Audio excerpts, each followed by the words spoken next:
On November 21st, 2024, Anton launched his first company. 243 days later, Lovable became the fastest growing company in history. Faster than ChatGPT, faster than Microsoft. Growing from $0 to $100 million annual recurring revenue. In a world's first, I've arranged for Anton to give you his step-by-step guide on how he reached the impossible. As someone who's been in business for 35 years and built 19 companies, I've never seen what you're about to see. When you finish this video, drop in the comments what you've learned and how you're going to implement it into your life to make your business successful. For people that don't know, what business have you built? I built a company called Lovable, and it lets anyone who's not technical create software by explaining, this is my idea, this is what I want to create, and then talking to an AI, and it creates it for you. If you've got an idea, you can make it happen now. Well, we're going to go through now the steps in which Anton managed to make that happen. I should probably tell my audience, I have invested in this business, and that's why I asked Anton to come on and teach you what he knows. But a lot of people don't have an idea, right? So what I'm going to do is I'm going to label up what we just talked about there. To me, you had a pain point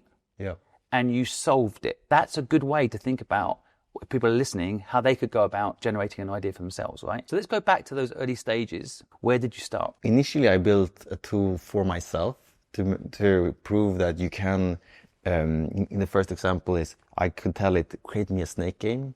And this was 2.5 years ago, where it was like, wow, they created a snake game it started it running on my computer locally. And then I put that out on a tweet and it completely blew up. From that, I was like, wow, and I had to take a few days and think about, is this something I should take advantage of and build a real, very, very, very ambitious business around. And after sleeping on it, I woke up and I was like, yes, this is the way that I unblock 99% of the world who don't know how to write code. Back then, just to clarify, did you have a lot of money?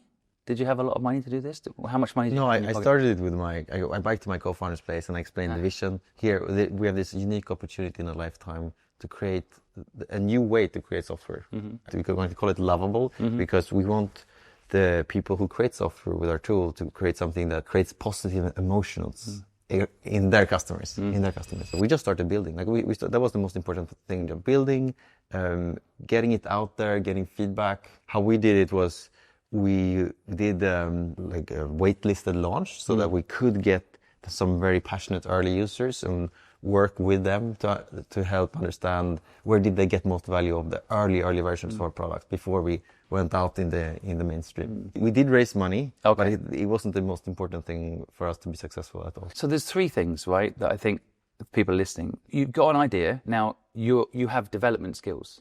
Okay, so many of the listeners, they won't have that. The irony is you made a product that would create not the need for your skill in the early days. So now someone else can have your skill in their pocket, right? And then you had, it sounds like some element of marketing there. So you posted about it and it blew up. Now, did you have a big following at the time? Not the first one, so not at all, no. You just caught a cultural thing, right, with the snake game. Yeah.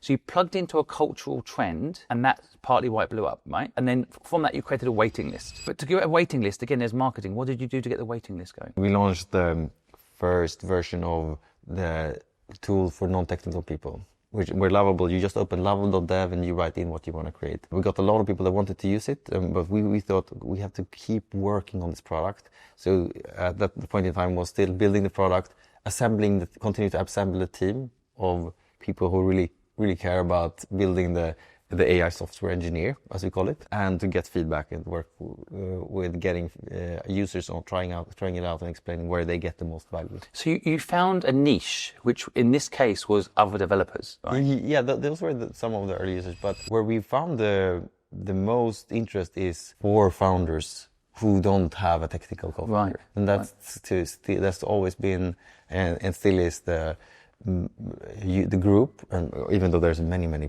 types of people in marketing and everything that's using Lovable, that's the group where we have the most raving fans. Again, I always think about my listener as someone that doesn't have any money, doesn't know marketing, but they might have an idea or they're trying to come up with one, right? So the pain point helps you come up with an idea, I think. But then you mentioned something else, money. So development, you then got the marketing going with this waitlist, which I think is brilliant. Everybody I know that's been successful started with a waitlist, including my platform. We had a waitlist, 10,000 people, which with the waitlist, you can go to an investor with an idea and a wait list. Is that what you did? So when did you raise the money bit? It wasn't, of course, at the early stages. So it was actually in the very, very early stage. We raised the money, but me and my co-founder, we didn't take any salaries. We had very, very few people on the team.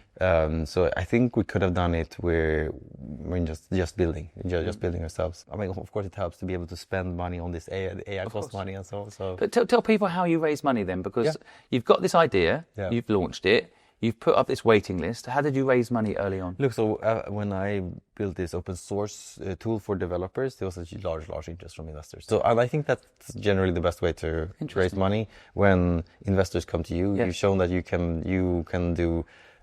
get attention for what you're building, and you can show that you can build a product. You can build something that's creating a lot of value. And that's what we had shown, and then they came to us. Investors are going to be very busy now, because as people listening can now develop a product themselves on Lovable, build a waiting list for that idea, and then the market will see that you've got an idea and a demand. Yes, it's a lot of. You made that whole process that for you was manual, right? So much easier. Yeah. Did you have some business support or knowledge, or did you just go with your gut back in those early days? It really depends on what type of business you're building. But for us, we kind of followed how a typical Y Combinator company would raise funding, and there is a lot of research online where you can talk to an AI about how it looks like in such a scenario. Did you have any idea that your business was going to be worth billions? Did you feel it, or that wasn't your focus? I mean, it wasn't my focus, but I knew that there was a path to just build the ultimate tool to create software, and it's going to be something completely different than what it's been in the past. It's going to be this platform where you have a very, very intuitive experience talking to an AI that does everything across building the product, iterating on the products with your users, even distributing and like running your business around this, all the things that it takes to incorporate the company even. And that platform is what we're building. What was your first few hires? It was engineers to continue to build the product, because it's a very, very complex product. It's not something you just use AI to put together. Maybe these days you could do that, but back then you really needed passionate engineers that care about the entire product, and they care about how do we get the most out of the AI capabilities today. Why don't we make a separate video with one of your engineers about how it works? Because I think, it's good to understand what's in the black box, right? And understand what your prompts do. So again, I love to understand, the things now that happen next. Yep. So we've got this brilliant idea that's getting traction. You've got a co-founder. How did you pick your co-founder? What was the decision for the co-founder partnership? For me, it's very important to have someone who you work together with as a team. It's you're going to go through a lot of hard decisions, and I wanted someone who complements me, and it's really smart about taking business decisions across building the product and across everything else. And my co-founder had, since he was like a teenager, built companies by creating the products himself. And I respect him, I trust him, and that's what I focused on. We talked yesterday off camera about servicing the 1% or servicing the 99%. I think it's interesting, this point for the audience. One of the things that you did is you thought, right, how can I help people that are not developers? Yeah. Which is a much bigger market than, say, just helping developers. Although the original idea was very much, appealed by developers. Was that the very beginning, or did that get developed as you were building out? You're like, when did the realization? Was from the very beginning, right? Beginning. And so you thought to yourself, I'm going to mass market support, but mass market marketing is quite a different thing, right? So your initial success is in niche marketing. So did you think, okay, I'm now going to market to the mass market? So I didn't think too much about the marketing in the beginning. I thought about building the product, making the product good, and leveraging that there's an appetite for new AI tools and people wanting to try new AI tools. So that was, of course, playing in our favor for growing so fast as we've done. A lot of people won't launch until it's perfect. So what's your take on that? You should launch and get it in front of users as early as possible. But once you know that this is the product that you're going to make your money on, and this is it, then I think you should try for a perfect product. And especially in these days, the bar of quality is very high for most consumers. If you go very niche and you solve like a problem that no one else is solving, then you just have to solve the problem. And you don't have to think too much about the quality. And maybe the market isn't that big, so you can build like one product line that works and then the next product line that works in the same niche category. If you're building like for a large market, then you should really focus on perfect lead quality after you've proven that you have product market fit, users want to pay for this, and it's growing. I think this is where a lot of people get stuck, right? They build something and they're scared to put it out because people might judge them. Yeah. They might say it's rubbish. I had this with my own platform, by the way. When I first put Help Bank out, a lot of people are like, it's not that great, Simon. Yeah. And you take it personally. Yeah. You know, your personal brand could be damaged. And like that negative feedback helps you improve the product. Yeah, exactly. But a lot of people are scared to just put it out there because of that. So yeah, I think there's an important lesson for people to learn, because people want perfection and they won't put it out until they think it's 100% right. And you won't know if it's 100% right until the customers used it. This is probably going to be out of date by the time the podcast comes out. But the last headline was, your company is the fastest growing revenue ever in history in Europe, right? Yeah, so we were the fastest in the world to reach $100 million. That is a mental statement. Yeah. When you think about things like OpenAI, which everyone, we beat fastest growing revenue. Yeah.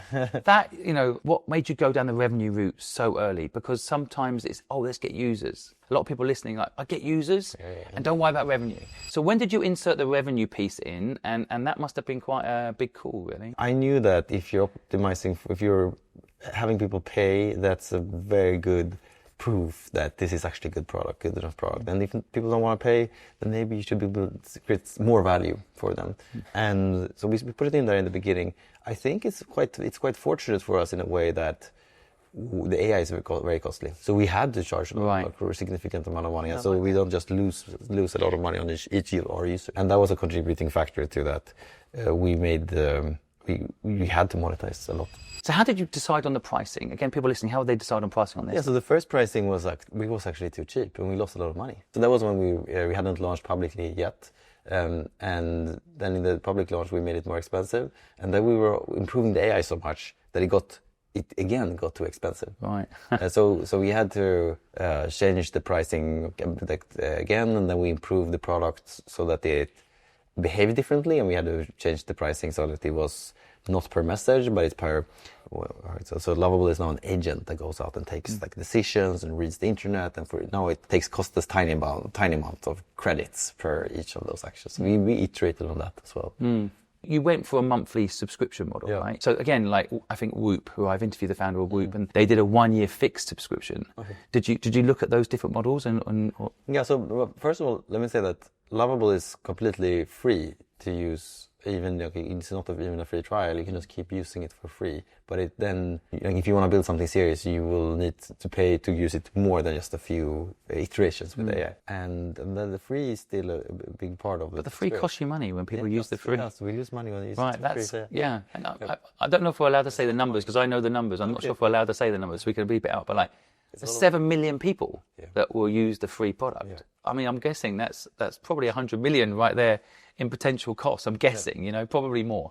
Yeah. But like, for people to use it for free, right? Yeah. I mean, you don't have to make a lot of money in the beginning, but it's worthwhile to think about who are the ones who are going to give so much value and who are not so price sensitive, ideally. Like, pick someone who's not that price sensitive, that are going to be the main revenue driver. And then you can be generous to everyone else. So if you have built a good product, it spreads by itself. Yeah, we want to help our users build successful businesses. That's a part of the mission. Crucial, that bit, yeah. I know that's what you care about. Yeah. Another reason I invested, by the way, it's a very competitive world. How do you view competition?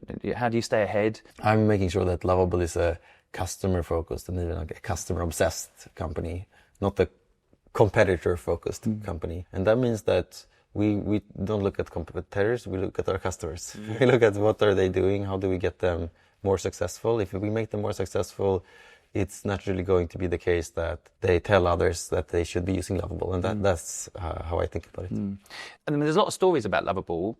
I'm actually one of them, where we built a product on Lovable and we're making hundreds of thousands of dollars from it. There's a lot of case studies coming out like that right now. What does success mean for you personally and for the business? And people are thinking about building a business or have a business out there. How do you give them a bit of advice on what you think success is? I think you should focus on what you want to get out of life. Right. And for me, it's very important that we have a world where humans create things.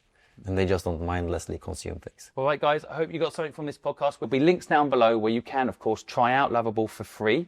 You almost don't realize we're losing money Anton's losing money when he lets you use it for free, but you should learn how it works. Even if you don't right now build something, just learn how it works. That's how you stay relevant in a changing world.